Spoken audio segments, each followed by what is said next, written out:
Jason Miller rushed to the hospital right after receiving the call about his grandmother's heart condition. She and his grandfather had always been closer to him than his own parents. By the time he arrived, the surgery had been completed successfully. Thank goodness. She made it through. He persuaded the rest of the family to go home, assuring them he would stay. Exhausted, he sat in the ICU room, troubled. How am I going to explain this to grandmother? His grandmother's greatest wish was to see him get married, but as the CEO of an international company, Jason wasn't ready for that yet. His responsibilities in the electronics division demanded all his attention. Yet, he couldn't ignore her wishes. What a dilemma. Suddenly, he heard faint sobbing. Curious, he followed the sound and found a young woman crouched in the hallway, silently crying. Are you okay? Do you need any help? I'm fine, thank you for your concern. She lifted her head, showing a strong, independent vibe despite her tear-streaked face. Jason handed her his handkerchief. Do you have family in the hospital? My boyfriend. For some reason, she emphasized the word boyfriend. Jason realized she needed space and stepped back politely. I understand. Take care. This was their first encounter.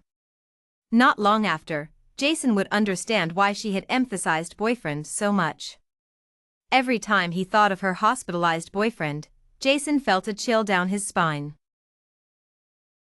The next day, Jason arrived at the company as usual. The receptionist greeted him warmly. Good morning, Mr. Miller. Jason nodded with the air of a successful man and strode into the company. He planned to leave work early today. For someone in his position, arriving early or late didn't make much difference, but he came early to set an example. Just as he reached his office, his personal assistant came in with a document. Good news, Mr. Miller said his assistant, a beautiful young woman named Emily Summers, who had been hired just last year. She was very capable and hardworking, making her Jason's right-hand person. Qin Corporation has agreed to our collaboration. This is the letter of intent. They hope to discuss the details with you this afternoon. Oh, really? Got it. Jason was a bit surprised. Qin Corporation was a giant, one of the top 5 in the world last year. Their main focus was the tertiary industry, with the secondary industry as a supplement, especially in real estate, where they were the leaders in the country. This collaboration would be a significant boost for Jason, who was relatively weak in that area. So, he valued this afternoon's meeting highly. Jason skimmed through the letter of intent, finding Qin Corporation's proposal acceptable. Before meeting in person, about 70% of the content would need to be revised, which was normal for a first-time collaboration in the business world. When he reached the end, Jason was drawn to the name of Qin Corporation's representative. Sophia Qin, Jason murmured to himself. So, she's my opponent this afternoon. Jason had a habit of memorizing his collaborators' names before meetings, and he made sure to remember them well. He spent the entire morning preparing for the afternoon meeting and also searched online for information about Sophia Qin. To his surprise, he found only textual descriptions and no photos of her. This was unusual. From the text, Jason learned that Sophia, at just 21, had inherited Qin Corporation last year. She was the daughter of the former chairman, Nathan Qin, and his only daughter. Sophia was a business prodigy, having graduated from MIT with a major in business administration and also having significant research in history, anthropology, economics, and humanities.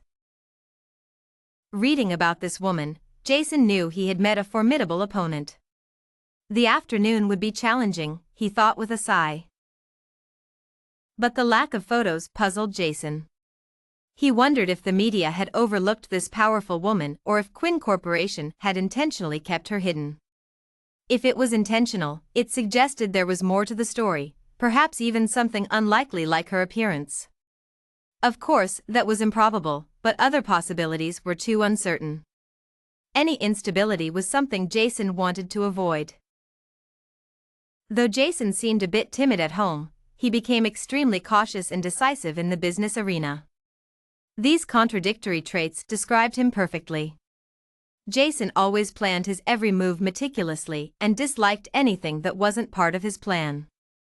Yet, he also had an extraordinary ability to adapt on the fly. These qualities had brought him to where he was today. After a simple lunch and triple-checking his plan, Jason set off with his personal assistant, Emily.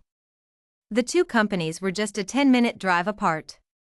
Jason couldn't help but marvel at the Qin Corporation building. This is quite impressive.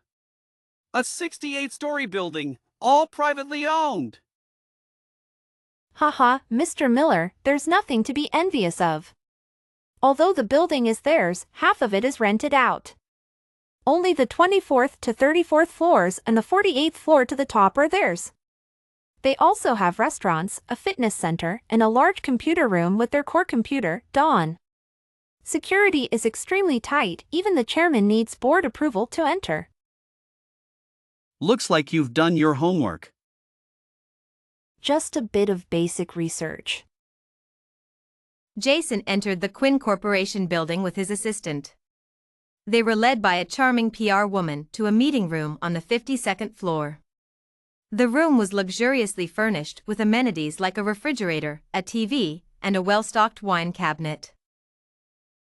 The sound of high heels signaled the arrival of another key figure.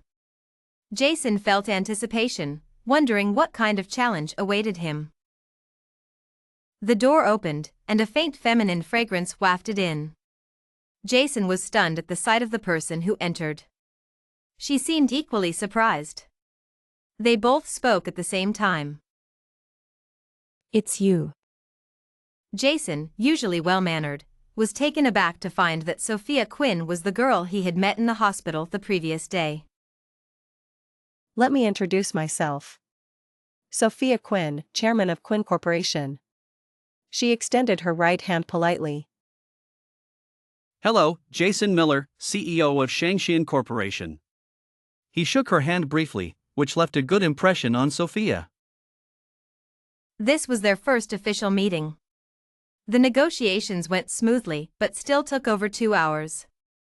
By the time everything was settled, it was almost the end of the workday. According to normal etiquette, after reaching an agreement, one party would typically invite the other for a meal. Sophia Qin had planned to decline, but it seemed Jason Miller had no intention of inviting her to dinner and was even in a hurry to leave. Mr. Miller, it's getting late. Yes, it's almost 5 o'clock, he said, checking his watch. Time flies. Do you have any plans for tonight, Mr. Miller? No, I don't, he replied as if it had nothing to do with him. Do you have something urgent, Ms. Qin? I don't either. Sophia's eye twitched involuntarily. Did he expect her to invite him? Ms. Qin, since no one has plans, why don't we all have dinner together? Jason finally caught on, but when he looked at Sophia, her expression had changed. She wanted to strangle him but also felt a bit foolish for pushing the issue. If he didn't want to treat, so be it. However, Jason surprised Sophia once again. After half an hour on the subway and another half hour on the bus, he brought the two women to an inconspicuous little restaurant with only 5 simple tables. Boss, the usual 4 dishes, and make it extra today. We have more people. Got it, just a moment, came a voice from the kitchen. Shortly after, 4 dishes were served. The server was a little girl who looked like she was still in elementary school but was very cute. Lily, you got out of school early today? Uncle, I told you not to pat my head. It makes me dumber. Jason smirked and tried to pat her again, but the girl dodged and ran back to the kitchen. Sophia and Emily looked at the 4 dishes with curiosity. They looked quite appetizing, which was their initial impression. As you can see, this is just a plate of cucumbers. But the key is in the chef's preparation. She managed to keep the cucumbers crisp and tender while bringing out their fresh sweetness. The highlight of this dish is its refreshing taste. Give it a try. The 2 women skeptically picked up a pair of disposable chopsticks, took a small piece of cucumber, and bit into it. Instantly, a refreshing and crisp sensation spread across their tongues and slowly expanded in their stomachs. The atmosphere was light at the dinner table as Sophia Quinn and Emily Summers savored the cucumber dish. Delicious. Jason smiled at their enthusiasm. This dish's main ingredient is small yellow croaker, slow cooked in oil. Its freshness is the highlight. Although it has many bones, they are tender after cooking, so no need to worry about choking. The girls eagerly dug in, their taste buds dancing with delight. The next dishes were equally delightful, traditional fish-flavored shredded pork and a simple mixed vegetable stew. How did you find this place? If I told you I own this restaurant, would you believe me? Yeah, right. Jason didn't mind and asked about her boyfriend. How's your boyfriend doing? Sophia paused, squinting her eyes. Do you really want to know? Jason sensed danger. Yes? He's not in any serious trouble, but his life is pretty much ruined. What happened? Nothing much, he just lost his manhood. Jason felt a chill, almost falling off his chair. I kicked him. Suddenly, a loud crash came from nearby. Damn it, I said I'd pay later. It's just a few meals, why are you rushing me? You little brat. The little girl, Lily, was in tears. Why are you yelling at a child? Paying for meals is only right. Respect the law.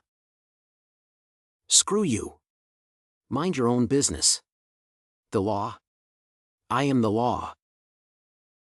Jason tried to respond, but the bald man slapped him, turning his face red. Enough. The bald man leered at Sophia, but before he could react, she sent him flying across the street with a single move. Have you settled the bill? Jason nodded instinctively. Then let's go. They walked out of the restaurant, leaving everyone stunned. Narrator, tone, serious. The events of the previous evening were deeply etched in Emily Summers' memory. A living person had been mysteriously thrown out, and it was done by a girl much smaller than the bald man. Could such things as supernatural martial arts really exist in this world?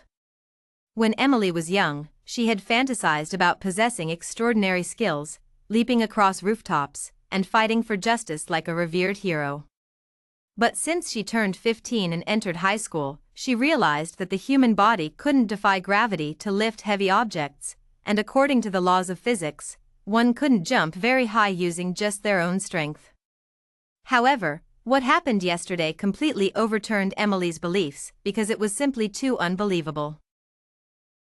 Narrator, tone, sad. For the first time, Emily had insomnia. The next morning, she woke up with dark circles under her eyes.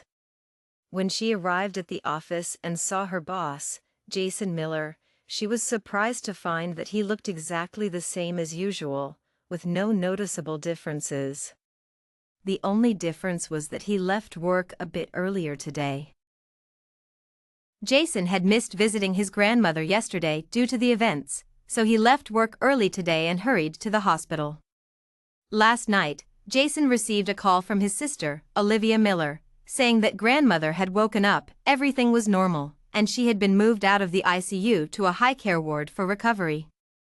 On his way, Jason bought some fruits and suitable food for elderly patients and headed to the hospital. Coincidentally, Olivia was also there, massaging grandmother. When she saw Jason come in, she smiled, took the things from his hands, and said, Everything went smoothly. Grandmother is recovering well, and the doctor said there are no significant after effects from the surgery. That's great. He smiled and sat on the chair next to the bed.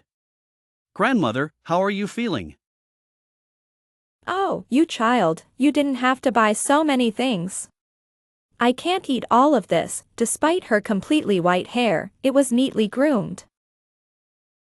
It's nothing, really. I bought all your favorite foods, Grandmother. If you can't finish them, we can take them home. He adjusted her blanket.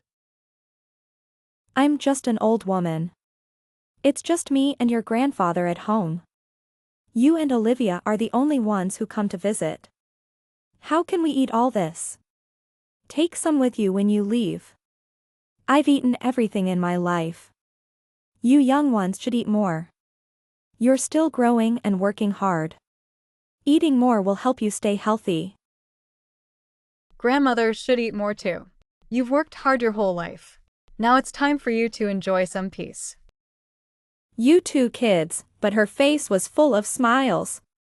Jason and Olivia had been raised by grandmother, so they were particularly fond of her. They had spent more time with grandmother than with their parents when they were young.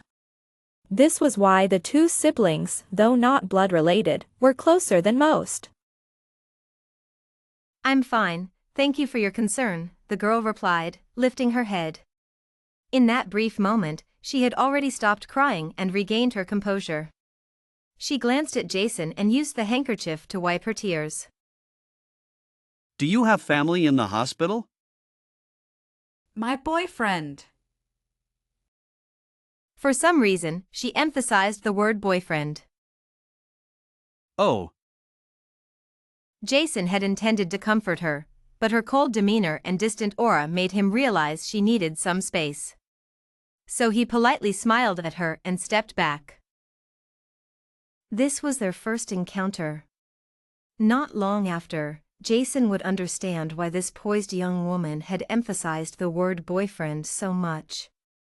Every time he thought of her hospitalized boyfriend, Jason would feel a chill down his spine. At a family gathering, Grace Quinn was chatting with Jason.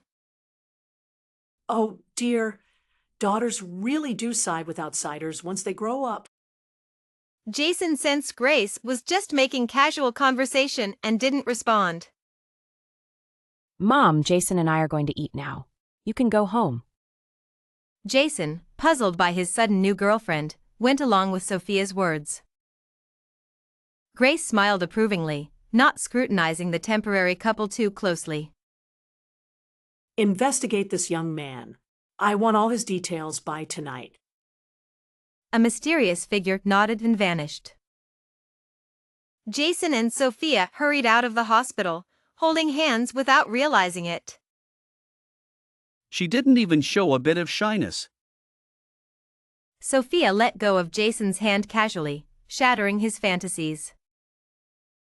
I can't get involved with this woman. It would be trouble. Jason knew he had only just met the basic entry requirements for the Quinn family. It's over now. I'm fine. What did you say? Oh, nothing. Just feeling a bit uncomfortable. Are you okay now? How are you getting home? Jason glanced at Sophia's luxury car and then at his own. I'll drive my own car. The temporary couple parted ways. On his way home, Jason's thoughts were consumed with Sophia Quinn and her mother. Suddenly, he heard a dull thud on the roof of his car, as if a heavy bag had been thrown onto it. Startled, he instinctively hit the brakes. A sharp sword pierced through the roof, embedding itself in the passenger seat. What the? A sword? Is someone on my car? How is this possible? Before Jason could react, the car door was yanked off with great force. A smaller person grabbed him like a chick, tied him up, and started leaping away like a monkey, each jump covering the height of 5 or 6 floors. What is happening? This can't be real.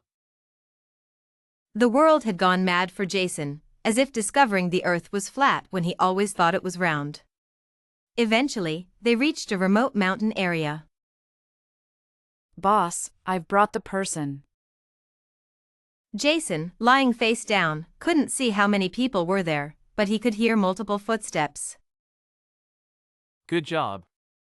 No one saw you, right? No, this was the easiest job I've ever done. No resistance at all. That's good. Have you notified that person?